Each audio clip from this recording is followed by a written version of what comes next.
আসসালামু আলাইকুম রহমতুল্লাহ। আমরা আসলে চলার পথে খুব অনেক মানুষকেই পাই যারা আমাদের হৃদয়ে দাগ কেটে যায়।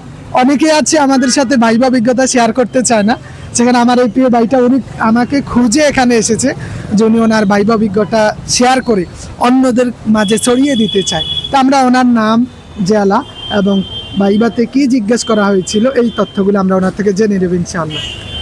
আমি মোহাম্মদ আব্দুল বাসেদ সরকার, আমি এসেছি বগুড়া জেলা থেকে। আজ আমার ভাইবার ছিল 8 নম্বর বোর্ডের 11:30টায়, মানে সেকেন্ড টাইমে বেসে। তা আমাকে প্রথমে আমি সালাম দিলাম, সালাম দিয়ে প্রবেশ করলাম, উনিরা অনুমতি দিলেন, আমি বসলাম। বসার পর আমাকে জিজ্ঞাসা করলো কি ফাজিল কামিল করেছেন নাকি অনার্স মাস্টার্স করেন। তা আমি বললাম আমার ফাজিল কামিল করা। তো বললো হাদিস কাকে বলে? তখন আমি বললাম রসুল সাল্লাল্লাহু আলাইহি সাল্লামের কথা, কাজ ও মৌন সম্মতিকে হাদিস বলে। তারপর উনিরা বললেন যে ফাজিল সেকেন্ড ইয়ারে কি কি সাবজেক্ট পড়েছিলেন। আমি বললাম 4টা সাবজেক্টের নাম। তো বললো ওখানে কি ঐচ্ছিক সাবজেক্ট ছিল? বললাম না স্যার, ফাজিলের ফার্স্ট ইয়ার এবং সেকেন্ড ইয়ারে কোনো ঐচ্ছিক সাবজেক্ট সবই কম্পালসারি, এবং থার্ড ইয়ারে 6টাই হলো ঐচ্ছিক সাবজেক্ট। তো ঐচ্ছিক সাবজেক্ট কী কী ছিল?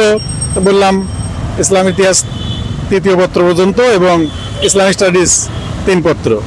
তারপর আমাকে জিজ্ঞাসা করলেন রসুল সাল্লাল্লাহু আলাইহি সাল্লামের মধ্যে সবচাইতে কোন সাহাবী বেশি হাদিস বর্ণনা করেছেন। আমি বললাম আবু হুরায়রা রাদিয়াল্লাহু আনহু। তারপর বললেন মহিলাদের মধ্যে কে? তখন আমি বললাম হযরত আয়েশা রাদিয়াল্লাহু আনহা। তারপর বললেন ঠিক আছে আসেন। তারপর আমি আর কি।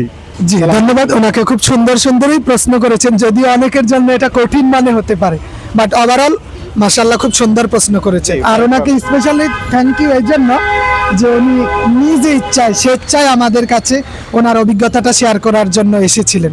জি আসসালামু আলাইকুম।